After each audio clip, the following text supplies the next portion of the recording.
Bismillahirrahmanirrahim. Alhamdulillahi rabbil alamin, wassalatu wassalamu ala rasuli rabbil alamin, nabiyyina wa habibina wa qudwatina Muhammad ibn Abdullah wa ala alihi wa sahbihi wa man sar ala nahjihi wa ihtada bihadihi wa istanna bisunnati ila yaumiddin. Amma ba'd. Sambungan pelajaran kita dalam kitab Al-Fiqh Al-Mu'tamad. Fiqh Al-Mu'tamad mana fiqh mazhab Syafi'i. Kita dah bincang dalam siri yang lepas, iaitulah cara solat istisqa, kemudian waktu melaksanakannya.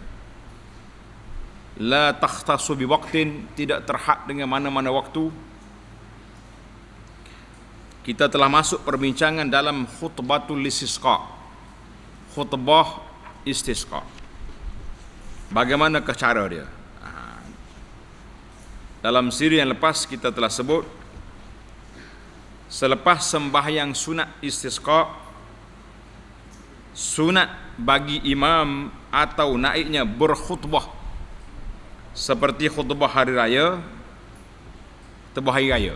Pada rukun-rukun, syarat-syarat dan sunat-sunatnya cuma berbeza.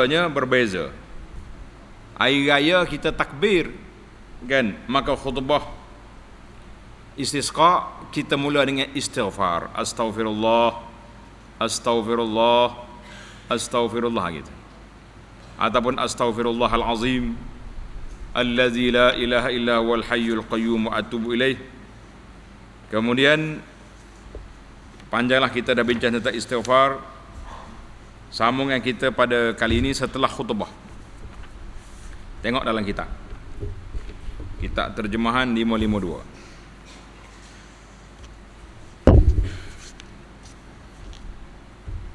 Wa yustahabu ba'da sadril khutbati tsaniyah. Ini cara ni. Setelah khutbah yang kedua, sunat menghadap kiblat. Di kita khutbah yang kedua, kita pun sudah tu kita pusing ke arah kiblat atas mimbar tu. Kita menghadap ke arah kiblat dan berdoa secara perlahan dan secara jahar. Mana kita nak perlahan boleh, nak kuatkan suara pun boleh. Apabila imam berdoa perlahan, orang ramai juga berdoa dengan perlahan. Manakala imam doa perlahan, kita pakat doa Allahumma aghithna, Allahumma aghithna. Dan jika imam berdoa dengan suara yang kuat, maka para makmum mengaminkannya. Jangan doa juga kita, sebab kita nak amin apa kalau dia perlahan, kita tak dengar dia kata apa.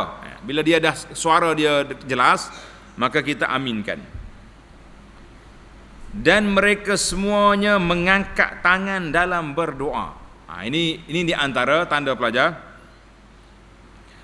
Waktu kita solat istisqa, doa minta hujan, kita angkat tangan. Doa biasa hari Jumaat tak angkat tangan, tangan duduk gitu ya. Allahumma ighfir lil mu'minina wal mu'minat wal muslimina wal muslimat, kan? Tapi kalau istisqa angkat tangan gini. Boleh angkat tangan. Seperti yang diriwayat oleh Anas radhiyallahu anhu meriwayatkan bahawa Nabi sallallahu alaihi wasallam kana la yarfa'u yadayhi fi syai'in min ad-du'a illa 'inda al-istisqa. Nabi sallallahu alaihi wasallam tidak mengangkat kedua-dua tangannya semasa berdoa. Berdoa mana? Ni dalam khutbah ni. Tulis itu, ketika berdoa dalam khutbah. Adapun doa di luar khutbah, terdapat banyak riwayat-riwayat hadis yang menyebut Nabi sallallahu alaihi wasallam mengangkat dua tangan. Tulis itu. Tulis tepi kitab pelajar. Al-Imam Suyuti rahimahullah taala tulis sebuah kitab, nama dia Faddul Wi'a. Faddu Faddu al-Wi'a fi raf'il yadaini fi du'a. Dalam kitab ini As-Suyuti rahimahullah telah mengumpul lebih daripada 80 hadis yang sahihnya, yang dhaifnya mengenai riwayat Nabi kita angkat tangan ketika berdoa. Maka maksud ini penafian Anas di sini iaitulah di dalam khutbah. Nabi tidak mengangkat kedua-dua tangannya semasa berdoa.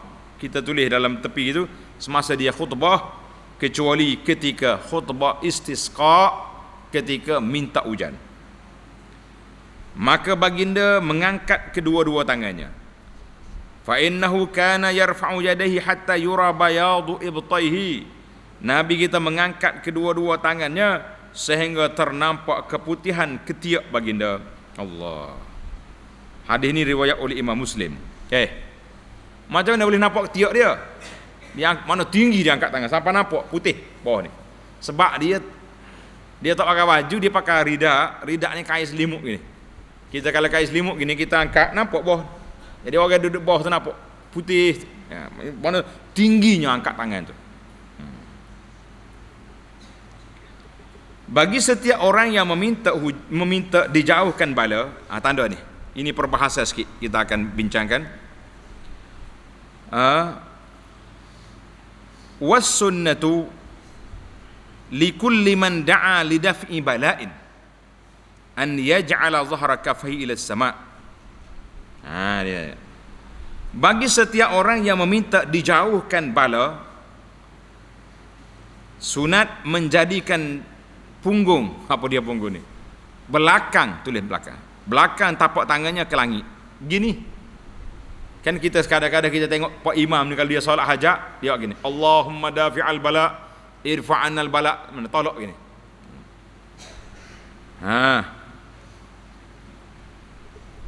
Wa in da'a li talabi syai'in ja'ala batna kaffi ila as-sama'. Kalau minta sesuatu gini. Kalau nak tolak bala gini. 5 rawa Anas. Perbuatan ini berdasarkan kepada riwayat daripada Anas radhiyallahu anhu, anna an-nabiy sallallahu alaihi wasallam istasqa fa asyara bi dhahri kaffaihi ila as-sama'. Nabi sallallahu meminta diturunkan hujan lalu mengisyaratkan belakang tapak tangannya ke langit. Tulis pelajar. Tulis sini. Hadis ini diriwayat oleh Imam Muslim. Hadis Zahra Kafai ini tu riwayat Muslim. Hadis yang nampak putih ketiak dia tadi rawahul Bukhari wa Muslim.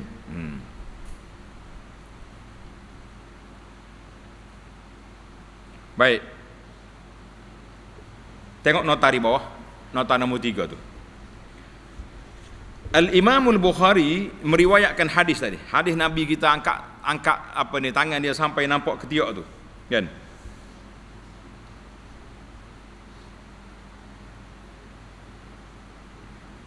Diriwayat oleh Bukhari, Muslim dan lain-lain, maksudnya maksud Anas. Tengok nota kaki di bawah. Dia tidak melihat Nabi sallallahu mengangkat tangan, namun selainnya melihat baginda mengangkat tangan seperti dalam hadis Abu Hurairah berikut, atau tidak mengangkat tangan seperti yang diangkatnya dalam istisqa. Maka Rasulullah sallallahu mengangkat tangannya dengan tinggi, dan sabit hadis-hadis yang mengangkat tangan dalam as-sahihaini. Kita dah sebutkan dalam Bukhari, Muslim ada wa anna an-nabiy sallallahu alaihi rafa'a yadayhi fi du'a. Nabi kita angkat tangan ketika berdoa. Lebih kurang ada 30 hadis. Imam Suyuti telah riwayat 80 hadis. Baik, bagaimana kita nak taufik riwayat yang mengatakan Nabi kita bila nak tolak bala dia isyarat dengan belakang tangan. Mana kalau belakang tangan gini. Tengok huraian para ulama hadis. Huraian para ulama hadis dalam masalah mengangkat tangan.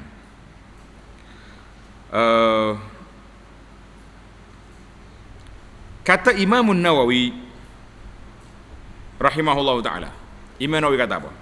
Qala jama'atu min ashabina wa ghairuhum. Berkata jamaah sekumpulan daripada ulama-ulama mazhab Syafi'i dan lainnya, iaitulah sunat fi kulli du'ain li raf'il bala'in.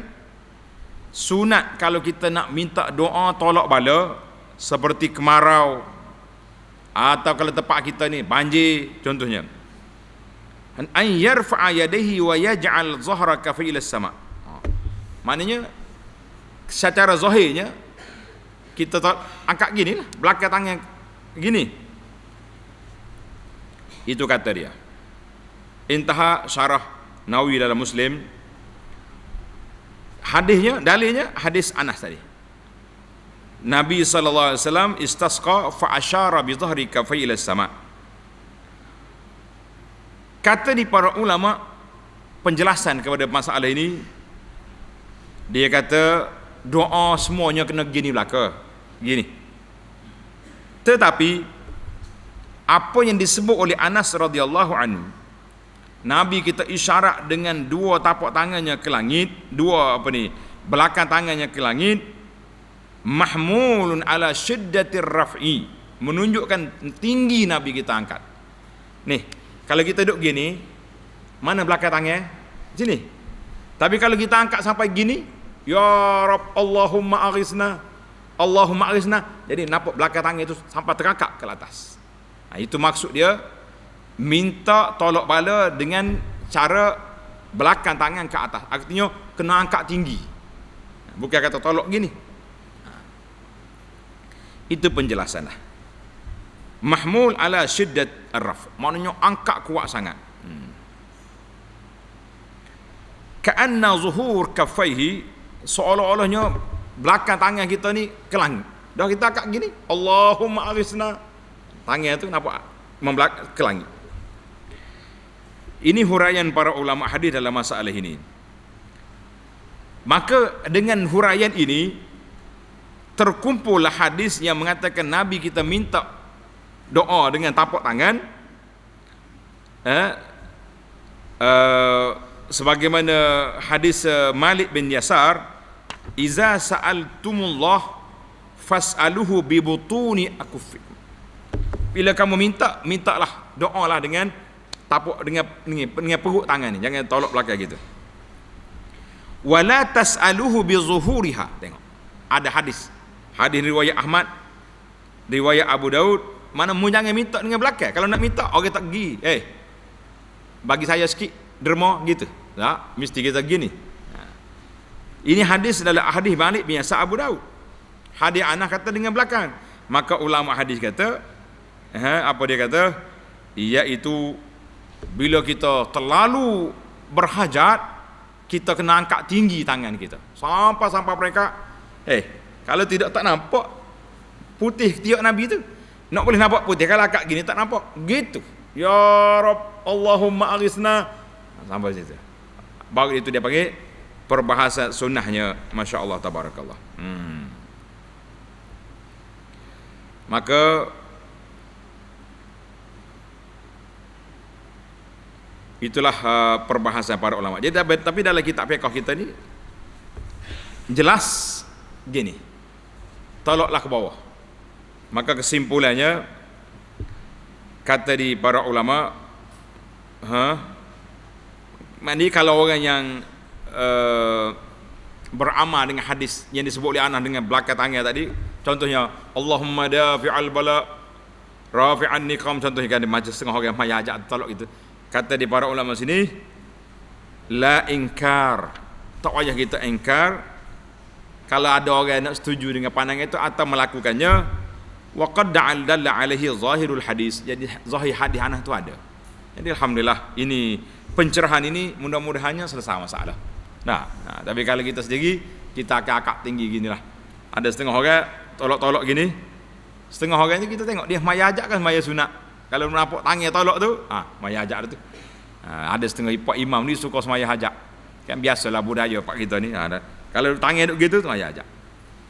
Kata di para ulama kesimpulan ini, tak usah duduk engkar kalau orang buat gini, tak usah kata menyalahi sunnah tu, sunnah angkat tangan tinggi. Bukan semua waktu istisqa yang angkat tangan tinggi ni. Kalau kita nak tolak bala-bala biasa, tak ada pula riwayat sedemikian.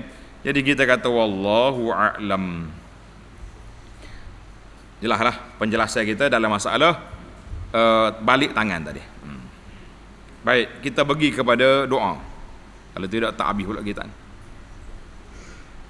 Allahu Akbar. Sebaiknya doa yang dibaca. Kita nak doa apa dalam istisqa? Sebaiknya doa yang dibaca. Dalam keadaan ini ialah doa, tengok belakang kita. Allahumma, kata anta amartana bidu'aika wa wa'adtana ijabataka wa qad da'awnaka kama amartana fa'ajibna kama wa'adtana Allahumma amnun alaina bimaghfiratin ma qarafana wa ijabataka fi suqyana wa sa'atan fi rizqina. Ini di antara doa yang eloklah kita baca. Ya Allah, Engkau telah menyuruh kami untuk berdoa kepadamu dan berjanji untuk mengkabulkan doa kami. Sesungguhnya kami telah berdoa kepadamu seperti mana yang Engkau perintahkan kami, maka kabulkanlah doa kami seperti mana yang Engkau telah janjikan kepada kami. Ya Allah, kurniakanlah keampunan ke atas dosa-dosa yang telah kami lakukan, turunkanlah hujan kepada kami dan berilah kelapangan dalam rezeki kami. Cantiklah tu. Sunat berdoa dalam khutbah kedua secara perlahan. Kalau kita pandai untuk menghimpunkan antara jahar dan sir, maka lebih baik. Jadi kita buat perlahan, kuat, campur-campur belakanglah.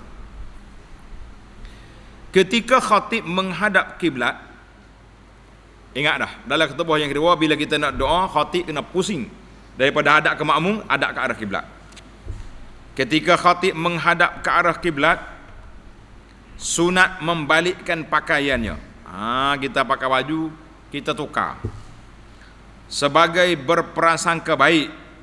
Sunat kita tukar sebagai dia panggil al-fa'lu, tafa'ul, ambil sempena dengan kebaikan, bersangka baik dengan perubahan keadaan dari ketegangan kemarau kepada kelapangan hujan. Seperti mana yang diriwayatkan oleh Anas bahawa Rasulullah sallallahu alaihi wasallam Nabi kata apa? Qala wa yu'jibunil fa'lu, ay al kalimatul hasanatu wal kalimatut thayyibah. Nabi kata, dan aku mengkagumi sikap optimis. Optimis ni sikap al-fa'lu, kita rasa satu kebaikan Allah Taala akan beri pada kita. Sifat kemenangan, iaitu kalimah yang baik dan perkataan yang baik. Tanda hadis ni wa fi riwayatin di Muslim wa uhibbul fa'la salih. Riwayat Muslim,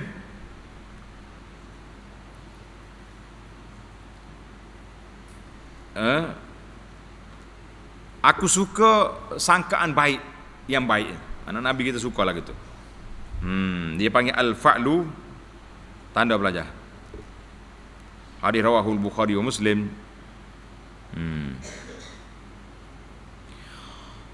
Al-fa'lu ni apa dia? Kita bersangka baik. Sebab bila kita keadaan ni gawak, panas, kita tukar baju kita. Kita tukar kain kita ni balik, nak suruh jadi, maknanya daripada udara panas ni jadi sejuk. Itu maksud dia.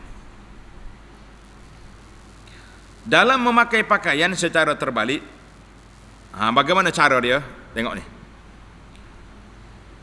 Menjadikan sebelah kanan ke sebelah kiri dan sebelah kiri ke sebelah kanan. dan bahagian atas dijadikan bahagian bawah dan sebaliknya. Biasanya kita pakai gini, pakai kain ni boleh ni, ridak ni. Jadi kita pusing kanan ke belakang, depan apa ni, kiri ke kanan, maknanya itu dipanggil balik. Pasal tu lah nak tengok orang Syekh Harak ni, dia pakai mislah, tahu mislah? Macam tu email pakai tu kan. Kalau nak salib tukar jubah ni gagal atas petah ni. Ya. Tokan nak pecah baju depan orang. Maka kita pakai mislah, pakai baju selah lagi di bawah tu. Waktu nak tukar kita balik hati, pung lah ke bawah. Ataupun kita pakai ridak, kita selimut kain ni, kita pusing kain. Itu dia. Berdasarkan hadis Ibnu Abbas yang terdahulu dan hadis Abdullah bin Zaid radhiyallahu anhu, bahawa Rasulullah sallallahu alaihi wasallam keluar menuju ke tempat solat untuk mengerjakan solat istisqa, sembahyang minta hujan, dan baginda memakai selendang secara terbalik ridak dia tu ketika menghadap kiblat. Dan dalam riwayat yang lain, baginda menjadikan tepi selendangnya sebelah kanan dan ke sebelah kiri. Manakala kain kau ni pusing gini. Dan tepi selendangnya sebelah kiri ke sebelah kanan. Boleh berlaku lah tu, kan? Nombor 3, hadis ini riwayat Abu Daud. Jika selendang itu segi 4 kalau selendang 4 segi, maka diterbalikkannya dengan menjadikan bahagian atas pada bahagian bawah dan sebaliknya. Jika ia bulat, kalau selendang tu kain bulat macam mana pula? Cukup dengan mengubahnya, pusingnya lah. Nak tukar lagu mana dia bulat dah juga.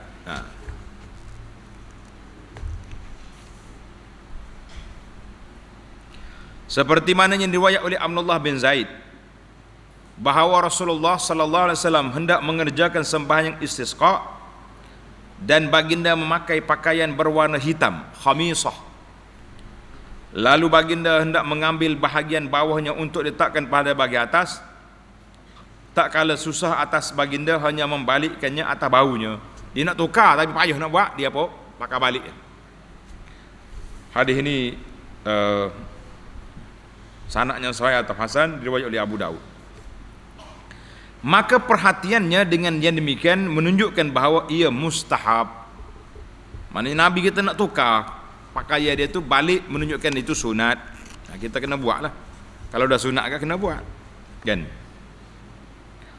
Dan ditinggalkannya atas sebab yang telah disebutkan itu. Maknanya sebab tak boleh nak pusing baju dia, tak boleh lekat. Maka sunat bagi manusia melakukan seperti itu, iaitu membalikkan pakaian mereka, seperti mana yang disebut dalam hadis Abdullah bin Zaid, bahawa Rasulullah sallallahu alaihi wasallam membalikkan selendangnya, dan orang ramai juga membalikkan pakaiannya. Nabi kita tukar, orang lain pun tukar juga. Alhamdulillah. Hadis riwayat Imam Ahmad. Apabila mereka membalikkan pakaiannya dengan ni, hendaklah dibiarkan dalam keadaan terbalik dan dibuka di rumah masing-masing, kerana tidak dinukilkan bahawa Nabi SAW mengubahnya setelah diterbalikkan. Jangan pula, siapa luar masjid tukar betul mula kain, malu kau orang. Lah, pakai gitu. Itu dia panggil al-fa'l. Kita minta Allah Ta'ala tukar keadaan yang kemarau, yang perteruk ni kepada hujan. Kita nak minta seperti yang aku tukar kain aku ni terbalik, atas bawah, bawah atas, kiri kanan, kan? Abu Hurairah radhiyallahu anhu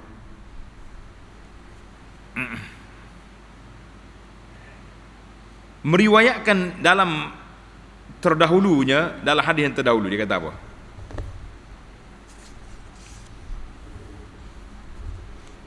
Kata dia, Abu Hurairah radhiyallahu anhu katanya, Rasulullah sallallahu alaihi wasallam keluar mengerjakan salat istisqa. Lalu baginda sembahyang 2 rakaat bersama kami tanpa azan dan iqamah. Tak ada azan, tak ada iqamah. Tanpa azan dan iqamah. Kemudian berkhutbah kepada kami dan berdoa kepada Allah. Baginda mengalihkan wajahnya ke arah kiblat dengan mengangkat kedua belah tangan, kemudian membalikkan selendangnya, lalu dijadikannya yang sebelah ini ke sebelah kanan, ke sebelah kiri, tulis sebelah kanan, tambah pelajar, ke sebelah kiri, dan yang sebelah kiri ke sebelah kanan. Hadis ini Ibnu Majah dan Baihaqi. Baik, itu cara tukar pakaian, terbalikkan pakaian. Apabila khatib selesai berdoa, dia membelakangi kiblat dan menghadap kepada orang ramai. Bila selesai dah doa, kita pusing kiblat ni, maka kita kena pusing balik kepada orang ramai, memberi dorongan kepada mereka untuk mentaati Allah. Maka dia kena khutbah pula, kena bagi nasihat, memberi dorongan pada mereka untuk mentaati Allah, kemudian berselawat ke atas Nabi sallallahu alaihi wasallam, berdoa untuk kaum mukminin dan mukminat, membaca satu atau dua ayat dari Al-Quran, dan mengatakan, dia kata apa, lepas pada habis khutbah, astaghfirullah li wa lakum fastaghfiruh innahu huwal ghafurur rahim. Habislah khutbah tu kan. Sekiranya imam berkhutbah sebelum sembahyang, di awal tadi kita belajar solat istisqa ni seperti solat hari raya. Solat hari raya khutbah sebelum ke selepas solat? Nah, selepas solat. Tapi kita gitu tukar jadi macam hari Jumaat. Tengok dalam kitab kita kata, walau khatabal imamu qabla as-salati jaza. Sekiranya imam berkhutbah sebelum mengerjakan sembahyang, maka harus boleh, seperti mana yang disebutkan, annahu sallallahu alaihi wasallam khataba thumma shalla. Nabi kita berkhutbah kemudian mendirikan salat. Hadis ini rawahu Abu Daud dan lain-lain. Akan tetapi yang demikian itu menyalahi yang lebih afdal, kerana melakukan dua khutbah selepas sembahyang ialah yang majoriti, seperti mana yang telah disebutkan dalam hadis-hadis yang terdahulu, dan hadis mengandungi penjelasan atas kebolehan berkhutbah sebelum mengerjakan sembahyang pula pada sebahagian waktu. Jadi ada kalanya boleh kita pergi khutbah dulu sebelum solat. Maknanya dalam masalah ini ada keluasannya, ada kelonggarannya. Jika mengerjakan sembahyang istisqa, lepas kita solat istisqa, maka dituruni hujan. Hujan apa turun? Jangan mereka terus keluar setelah itu, kerana Nabi sallallahu alaihi wasallam tak kala meminta diturunkan hujan dan dikabulkan permohonannya. Hujan turun dah, baginda sallallahu alaihi wasallam tidak terus keluar. Jangan mudah, sabarlah dulu kan, sabar dulu.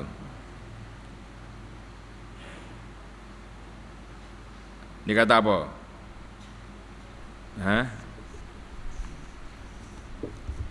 Betul kata terjemah dia ni. Maksud dianya, tengok mula maksud dia. Dia kata wa izas tasqal imamu fasuqu. Apabila kita solat istisqa, hujan apa turun, lam yakhruju ba'da zalika, jangan lagi kita buat istisqa lepas pada tu. Tunggu kemarau pula baru istisqa. Istisqa apa? Mari tu hujan dah. Jangan tomok maksudnya. Li'anna an-nabiyya sallallahu alaihi wasallam istasqa wa ujiba lam yakhruj thaniyan. Kerana Nabi sallallahu alaihi wasallam setelah dia istisqa, hujan pun turun, dia tak keluar lagi untuk kali yang kedua pada musim tu. Kalau nak keluar juga, tunggu kemarau pula, kita keluar pula. Kena olah balik ayat ni biar apa ni, biar jelas. Maksud terus keluar tu artinya kalau sudah minta hujan pun turun, bolehlah minta hujannya, jangan duk minta lagi lah. Kita tunggu dulu. Kemarau pula ataupun hujan turun semalam rintik-rintik je, orang panggil renyah-renyah, pokok pun tak ada basah, boleh kita minta. Tapi kalau hujan turun dah lebat, minta buat apa lagi? Jelas. Kita berpindah pula kepada salatul istisqa lisyukri. Salatul istisqa lisyukri, sembahyang istisqa minta hujan untuk kesyukuran.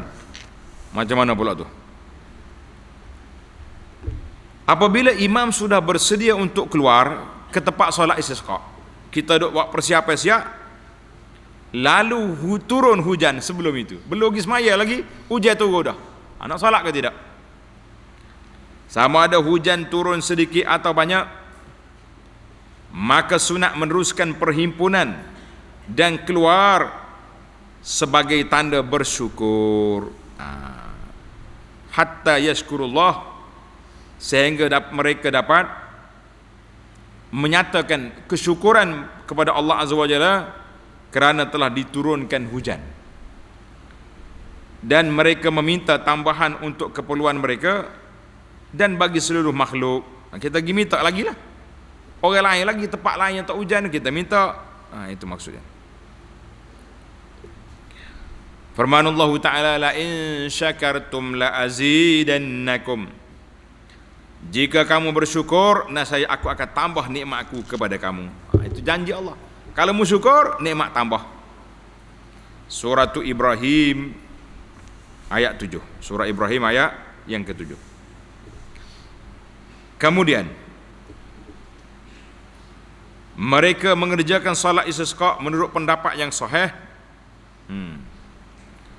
sebagai tanda kesyukuran kepada Allah Ta'ala, sebagaimana mereka berkumpul untuk berdoa. Kalau kita dah letak dah esok nak salat istisqa, malam ni turun hujan, pergi salat juga esok, tanda syukur pada Allah Azza wa Jalla, dia turunkan hujan sebelum kita salat. Allahu Akbar. Jika hujan turun pada waktu mereka hendak keluar ke tempat salat untuk mengerjakan salat istisqa, maka mereka dianjurkan berkumpul di masjid untuk sembahyang istisqa jika mereka mahukan tambahan. Kalau nak pergi padai tak boleh, hujan, mari pergi masjid, mari kumpul di masjid, minta tambahan lagi. Kemudian mereka menangguhkan keluar syukur lillahi azza wa jalla, summa yuakhiruna al-khuruj lisyukri, kemudian mereka menangguhkan keluar untuk menyatakan kesyukuran sehingga hujan berhenti. Jangan lagi dalam hujan tu basah jeruk habis, kan demam pula kan. Susah kita. Baik. Ad-du'a inda kasratil matar. Tukar tajuk baru pula. Berdoa ketika hujan turun lebat. Bila hujan turun lebat, kita kena berdoa apa je lah, minta Allah Ta'ala berhentikan hujan ini. Apabila turun hujan dan mereka takut tenggelam, ditenggelami oleh banjir ataupun sungai naik air, atau takut keruntuhan rumah, terbalik rumah ni, rumah garak ni buat dengan tanah, cabut habis kena hujan, mereka hendaklah berdoa kepada Allah agar menghentikan kemudaratan ke atas mereka, dan agar Allah mengalihkan hujan yang mendatangkan mudarat itu ke tempat yang boleh mendatangkan manfaat, seperti mana yang disebutkan dalam hadis Anas terdahulu bahawa Rasulullah sallallahu alaihi wasallam berdoa. Nabi kita doa apa dia? Allahumma ij'alha suqya rahmah wala taj'alha suqya azab wala bala wala hadmin wala gharq. Allahumma 'ala az-zirabi wal akam wa manabitis syajar wa butunil awdiyah. Allahumma hawalaina wala alaina. Hadis ini dalam Bukhari. Maksud dianya, ya Allah, jadikan hujan yang turun ini sebagai hujan rahmat, dan jangan engkau menjadikannya sebagai hujan azab, hujan yang tidak membinasakan, tidak mendatangkan bala, tidak mendatangkan keruntuhan, bangunan runtuh, tak ada. Dan tidak menenggelamkan. Jangan jadi banjir besar. Kita nak air untuk nanai, ya, bukan untuk banjir. Ya Allah, jadikanlah ia ke atas gunung kanang dan bukit bukau. Hujan di atas bukit sebab apa? Supaya Allah Ta'ala turun untuk bukit simpan air. Tempat-tempat tumbuhan pokok, waktu pergi situ. Dan lembah-lembah, di perut-perut lembah, ya Allah, turunkan ia di keliling kami dan bukan ke atas kami. Allahumma hawalaina wala alaina, bawa ke lain, jangan tok sini. Hujan ni lebat sangat ni. Hadis ini dalam Bukhari dan juga Muslim. Sunat-sunat istisqa. Tanda pelajar. Apakah sunat waktu kita solat istisqa? Apakah sunat yang patut kita buat? Ada 8 perkara. 8 perkara sunat ketika minta hujan. Yang pertama, sunat istisqa dengan berdoa tanpa solat. Boleh. Kita dah belajar dari awal. Seperti mana yang telah disebutkan dalam jenis-jenis istisqa. Berdasarkan hadis Anas radhiyallahu anhu bahawa Nabi sallallahu alaihi wasallam meminta diturunkan hujan pada hari Jumaat atas mimbar dengan berdoa tanpa mengerjakan solat istisqa. 1. Al-Imam qala Syafi'i. Kata Imam Syafi'i rahimahullah, demikianlah juga perintah berdoa bagi setiap orang yang ditimpa bencana dari kaum muslimin. Manakala kita ada masalah susah, boleh je kita doa, minta bantuan daripada Allah Azza wa Jalla.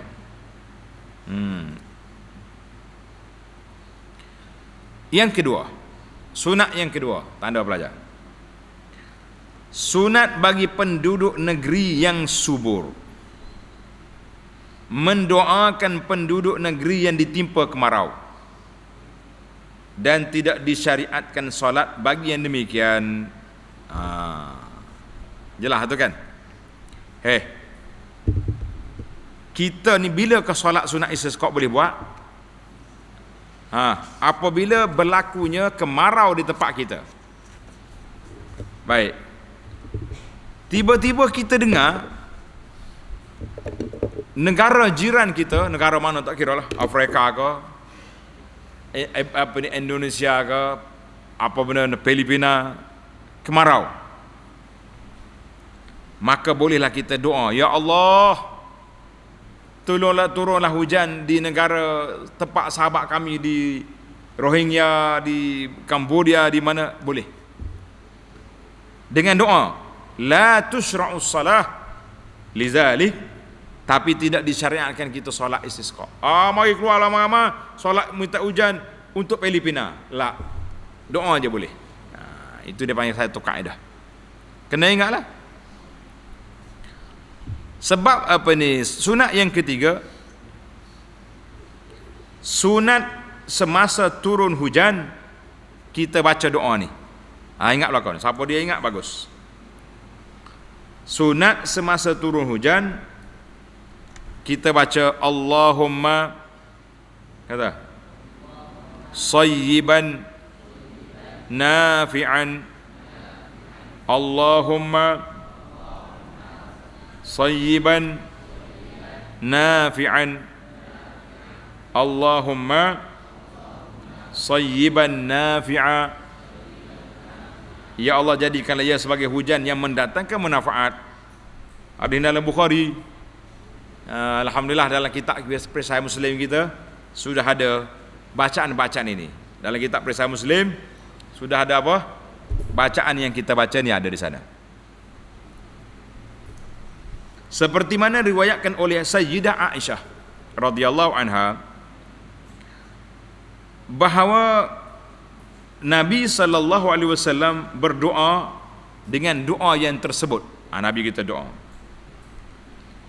Diulanginya sebanyak 3 kali. Allahumma sayyiban nafi'a, Allahumma sayyiban nafi'a, Allahumma sayyiban nafi'a. Ingat, jangan duduk sengih. Turun hujan. Biasanya orang perempuan di rumah susah. Bila turun hujan bukan nak sayyiban nafi'a, kain tak akak lagi. Kejar cari kain, nak angkat kain dekat dekat di apa ni di tempat jemur kain.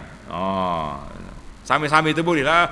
Sambil-sambil tarik kain tu Allahumma sayyiban nafi'an. Dah sunnah dapat, kain selamat insya-Allah. Dan setelah itu berdoa kepada Allah dengan mengatakan, dengar ni. Bila kita dapat ujian, kita berdoa adalah kita kata mutirna bi fadlillahi wa rahmatihi. Mutirna bi fadlillahi wa rahmatihi. Katalah mutirna bi fadlillahi wa rahmatihi. Mutirna bi fadlillahi wa rahmatihi. Ingatlah kan, mutirna bi fadlillahi wa rahmatihi, maknanya kami telah dituruni hujan dengan limpah kurnia Allah dan rahmat daripadanya. Hadis ini dikeluarkan oleh Baihaqi dan lain-lain. Ada riwayat kata, tulis, tengok nota di bawah tu, nota nombor 4. Imam Baihaqi meriwayatkan bahawa Nabi SAW bersabda, sesungguhnya doa dikabulkan pada 4 tempat. Doa kita ni makbul di mana? 4 tempat. Ketika bertemu barisan peperangan dengan musuh. Ketika mana? Indal tiqa'i sufuf. Kita Islam ni kapi depan, berlawan. Ketika tu kita doa. Yang kedua, wa nuzulil ghais. Ketika turun hujan. Waktu turun hujan tu mustajab doa. Pakat ambil belaka. Yang ketiga, wa iqamatis salah, ketika qamat salat. Doa lah sikit. Yang keempat, wa ru'yatil Ka'bah. Ketika tengok Kaabah. Sanak ni kita tidak tahqiq. Muhaqqiq pun tak kata apa dia darjah hadis. Yang pentingnya di antara tempat-tempat mustajab doa lah. Kita doa lah di sini insya-Allah.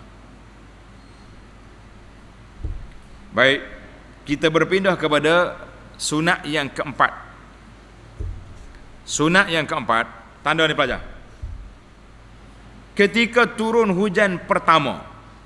Maknanya mula-mula turun hujan. Pertama tu maknanya awal turun hujan yang terjadi pada tahun itu, yaqa'u fis sanati an yatamattaral muslim, hendaklah kita berhujan-hujanan. Pak kita ni tak tahu hujan sentiasa ni. Orang di negeri Arab ni kita nampak bila mari nak tukar musim sejuk ni, udara dia pun mula nak sejuk, hujan turun. Maknanya hujan yang pertama turun, elok kita pergi mandi, yatamattar, kita pergi mandi bawah hujan tu. Mandi pak kita ni, kau duk mandi sepanjang tahun lah kita ni. Dengan membuka sebahagian tubuhnya atau seluruh tubuh selain auratnya, pakai kain basah, mandi bagus. Ataupun kalau kita tak nak mandi, bila hujan turun, kita buka piah, kita holor kepala kena air hujan, nak kan, agar terkena hujan pertama untuk mencari keberkatan. Masya Allah, hujan mula-mula turun. Seperti mana yang diriwayatkan oleh Anas, katanya, Anas kata apa? Asabana matarun, kami dituruni hujan. Wa nahnu ma'a Rasulillah sallallahu alaihi wasallam, dan kami bersama-sama dengan Rasulullah sallallahu alaihi wasallam. Lalu baginda membuka sebahagian tubuhnya sehingga terkena hujan. Nabi kita buka nak kena air hujan. Maka kami bertanya, ya Rasulullah, lima sana'ta hadza? Wahai Rasulullah, mengapakah Tuhan melakukan ini? Qala innahu hadisu ahdin bi rabbih. Dia kata sungguhnya ia baru saja diciptakan dan diturunkan oleh Tuhannya. Baru.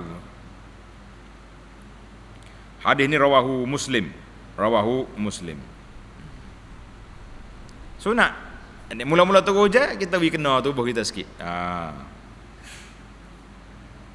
Adab sunat yang kelima, apabila turun hujan dan lembah wadi mengalir air, sunat berwuduk dan mandi daripadanya. Jika tidak dapat dikumpulkan, hendaklah berwuduk saja. Elok. kita hari ni hujan turun, tak peduli langsung. Tak pernah, tak tadah, tak ambil air, kita biarkan air yang Tuhan turun ni hantar ke parik-parik. Agak gih. Pas kita duk tunggu air, hok syarikat air hantar bagi rumah kita. Allahu Akbar. Ini kita rasa malu. Karena itulah di bangunan asrama tu, ana minta pihak kontraktor ambil air hujan tu tadah masuk dalam kolam gitu. Habis awak nampak manfaat. Ni kolam kita duk puang air naik. Hak tu hantar mari kita buang. Rugi. Nah, nampak tidak bermanfaat.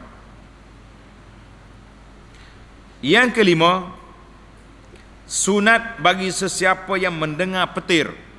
Kita dengar bunyi rak, pom bunyi. Hendaklah dia bertasbih. Bila bunyi petir kita bertasbih. Subhanallah. Sebagaimana yang diriwayatkan oleh Abdullah ibnu Zubair radhiyallahu anhuma, bahawa apabila mendengar bunyi petir, dia meninggalkan percakapan, dia berhenti bercakap dan membaca. Ikut baca. Bunyi petir kita baca doa ni. Subhana man yusabbihur ra'du bihamdihi wal malaikatu min khifatihi. Subhana man yusabbihur ra'du bihamdihi wal malaikatu min khifatihi. Maha suci Allah yang guruh dan malaikat bertasbih memujinya kerana takut kepadanya. Hadis ini, asar ini dikeluarkan oleh Imam Malik dalam kitabnya Al-Muwatta. Kilat dikiaskan kepada petir. Boleh. Maknanya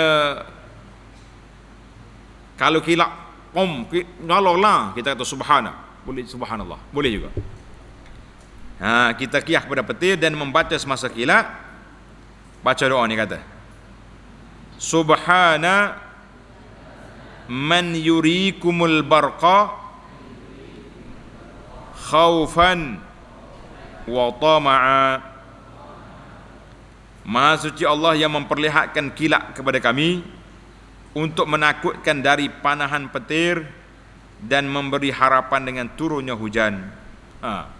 Ini berdasarkan firman Allah Ta'ala. Ini bukan asar, ini tak ada sebut riwayat mana-mana, yang kecuali yang pertama tadi daripada sahabat. Ini berdasarkan kepada firman Allah Ta'ala, huwallazi yurikumul barqa khaufan wa tama'a. Allah lah yang memperlihatkan kilat kepada kamu untuk menakutkan dari panahan petir dan memberi harapan dengan turunnya hujan. Surah Ar-Ra'di ayat 12.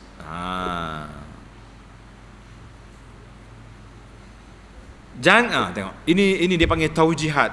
Jangan memandang kilat itu kerana ditakutkan kemudaratan. Jangan tengok kilat takut usok mata kita. Dan yang ketujuh,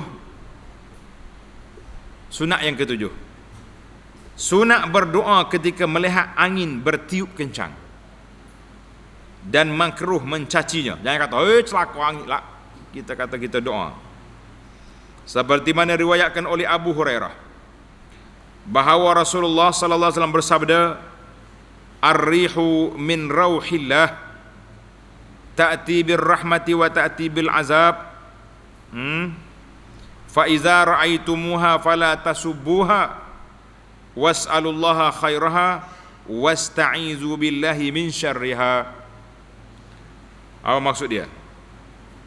Angin itu termasuk dari rahmat Allah Ta'ala. Ia datang dengan membawa rahmat dan datang dengan membawa azab, dua-dua sekali. Jika kamu melihatnya, maka jangan kamu mencacinya. Mintalah kepada Allah dan akan kebaikannya, dan berlindunglah dengan Allah dari keburukannya. Hasar ini daripada Abu Daud. Hadis ini diriwayat oleh Abu Daud bi isnadin hasan. Demikian juga sunat berdoa apabila terjadi sesuatu bencana. Kalau ada apa-apa doa, kita doa. Baik, sunat yang ke-8. Sunat membersihkan diri untuk istisqa dengan mandi dan bersudi. Kerana ia sembahyang yang disunatkan berjamaah dan khutbah, maka disyariatkan baginya mandi seperti solat Jumaat, dan tidak disunatkan memakai wangian. Mandi tak apa, jangan pakai wangi, kerana wangian untuk perhiasan, dan waktu nak pergi minta hujan ni bukan waktu berhias. Ini waktu nak minta permohonan. Karena itu kita dah baca dalam siri yang lepas, Nabi kita sallallahu alaihi wasallam pakai baju mutabazzilan mutakhasyian, pakai baju biasa ya. Baju-baju hak lusuh pakai, bukan hak comel-comel, bukan seperti hari raya. Mana pakaian kita pada hari istisqa bukan seperti hari raya. Alhamdulillah, tamatlah kita dalam bab minta hujan. InsyaAllah kita akan masuk kepada bab yang seterusnya, Al-Babul Thalith, Ahkamul Janaiz, hukum hakam yang berkait dengan jenazah. Daripada nak mati, ada orang sakit, sampai ke mati, sampai ke tanam, kafan, apa yang kita nak buat, InsyaAllah. Subhanakallahumma bihamdika asyhadu an la ilaha illa anta astaghfiruka wa atubu ilaik. Wa sallallahu ala nabiyyina Muhammadin wa ala alihi wa sahbihi ajma'in walhamdulillahi rabbil alamin.